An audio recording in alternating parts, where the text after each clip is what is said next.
Hai semua, apa kabar? Mudah-mudahan kita semua selalu dalam keadaan sehat. Kali ini saya akan melanjutkan cerita drama Korea Penthouse Season 2, episode 6.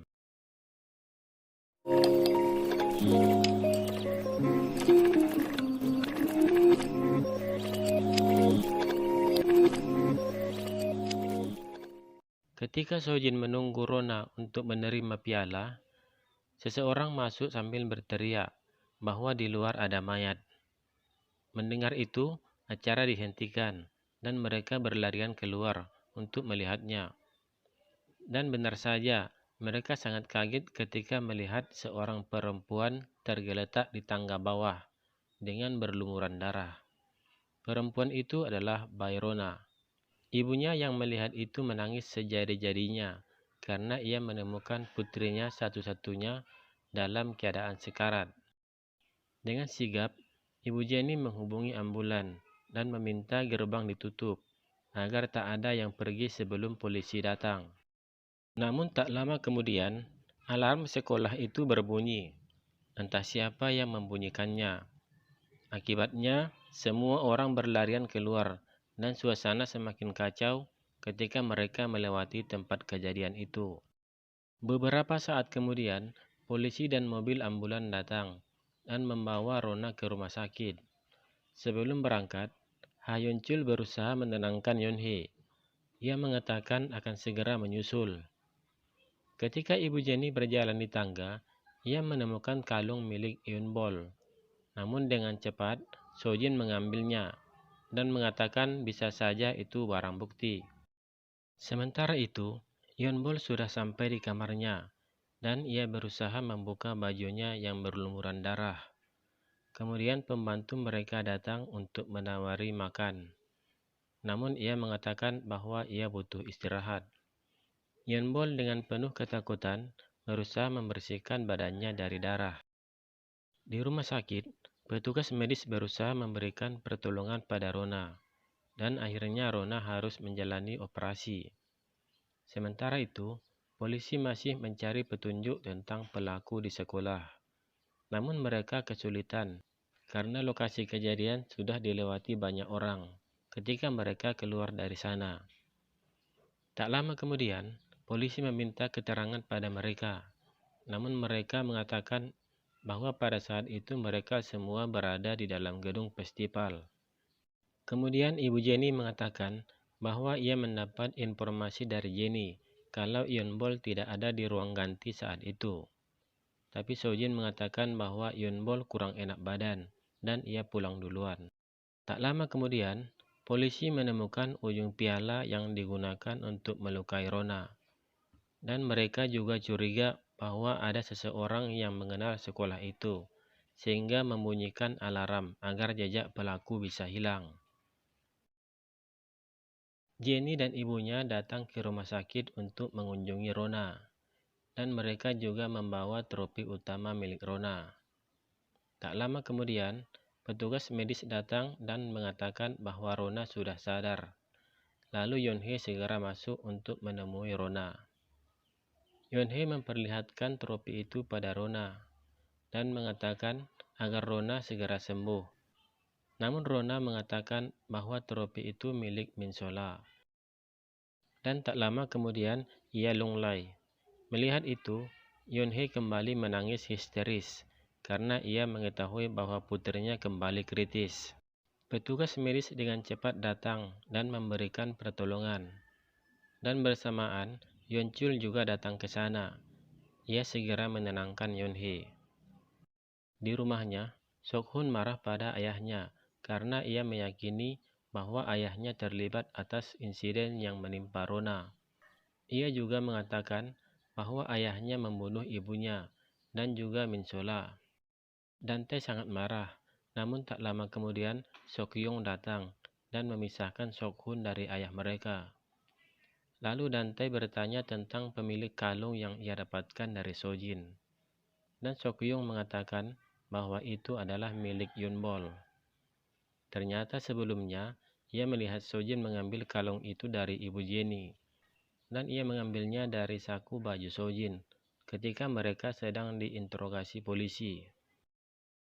Ketika Sojin akan mengambil kalung itu dari kantongnya, ia panik mengetahui ternyata kalung itu sudah tak ada. Ia berusaha mencarinya, namun tak ketemu juga.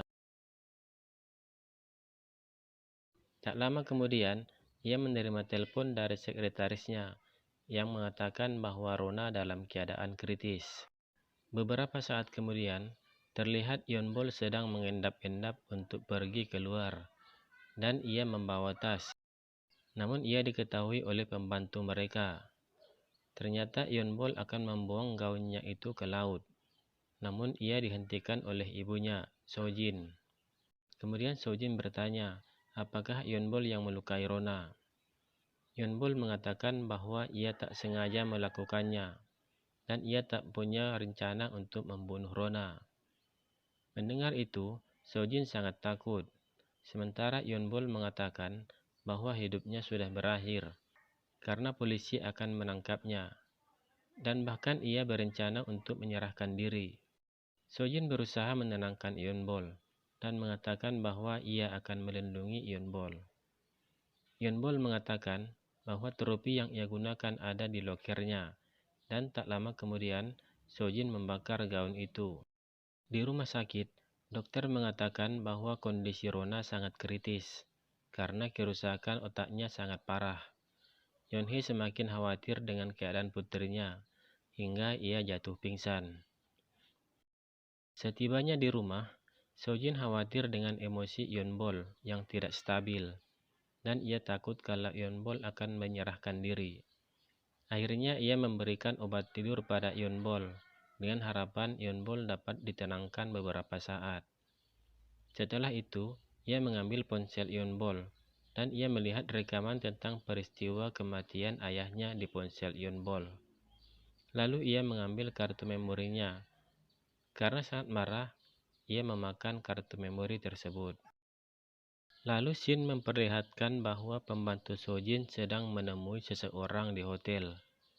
Orang yang ditemuinya itu adalah Logan Lee. Ia mengatakan bahwa ada yang aneh dengan Yonbol dan Sojin. Lalu ia memperlihatkan foto Yonbol yang sedang membawa tas pada pukul 5 dini hari. Ternyata selama ini, pembantu itu adalah orang yang dikirim Logan Lee untuk memata-matai anggota klub Hera.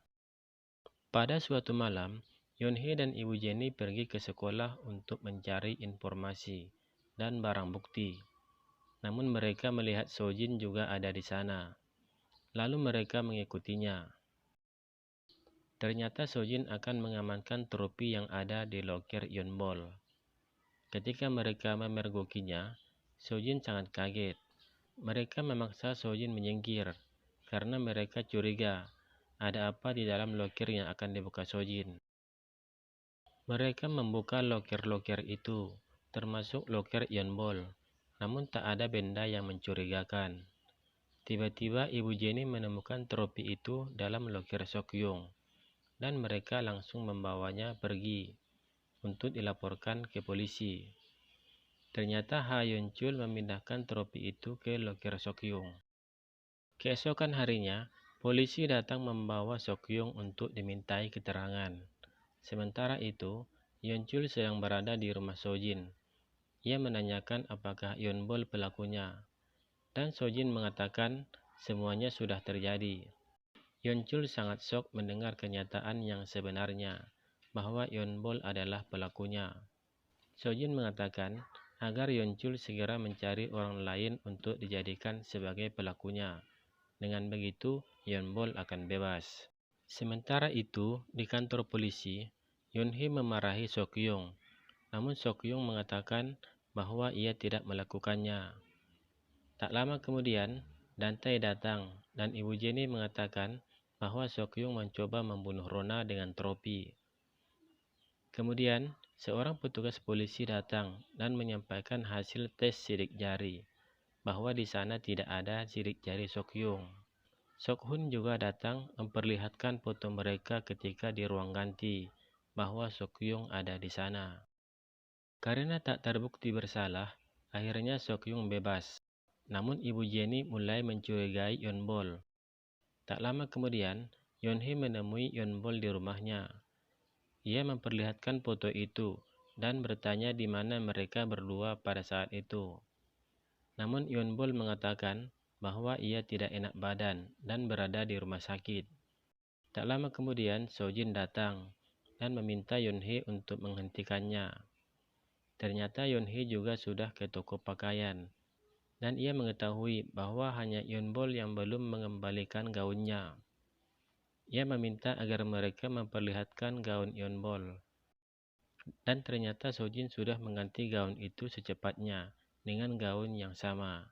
Setelah Yonhee pergi, Sojin menelepon Yeonchul dan mengatakan bahwa Yonhee baru saja datang, dan ia khawatir kalau Yonhee tahu pelakunya. Dan keesokan harinya, muncul berita di televisi bahwa pelakunya sudah menyerahkan diri. Dan itu adalah seorang petugas kebersihan di sana. Ternyata Yeonchul menggunakan caranya agar petugas kebersihan mau dijadikan sebagai tersangka. Namun itu ia lakukan untuk menutupi kejahatan Yeonbol.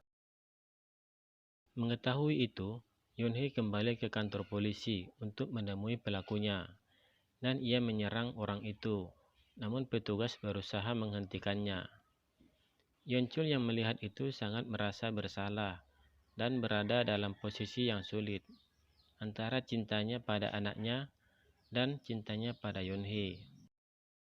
Tak lama kemudian, di rumah sakit, terlihat seseorang sedang menuju ruang perawatan Rona, dan kemudian orang itu mencabut alat bantu pernapasan Rona, sehingga Rona meninggal. Beberapa waktu berselang, terlihat Yonhee di pemakaman Rona. Ia meletakkan trofi itu di atas makam, dan tampaknya ia juga akan bunuh diri di sana. Namun ketika ia akan menelan pilnya, Logan Lee memegang tangannya. Yonhee mengatakan bahwa ia akan menerima hukuman karena membunuh Min Sola. Tapi Logan Lee mengatakan bahwa Yonhee harus menemukan pembunuh sebenarnya. Lalu Logan Lee mengatakan bahwa pelakunya adalah Yeonbol. Kembali ke istana Hira, seorang perempuan terlihat memasuki rumah Jodante. Ia terlihat tak canggung memasukinya, bahkan ia menuju ke atas dengan percaya diri. Ia tampaknya mengenal seluk-beluk rumah itu dengan baik. Melihat ada perempuan memasuki rumahnya, Dante menyapanya. Ternyata perempuan itu adalah Sim Suryeon, dan ia mendekati Dante, serta menanyakan kabar Jodante setelah lama tak bertemu. Tampaknya Dante tak percaya dengan kehadiran Suryeon. Lalu episode 6 selesai. Kita jumpa pada episode berikutnya.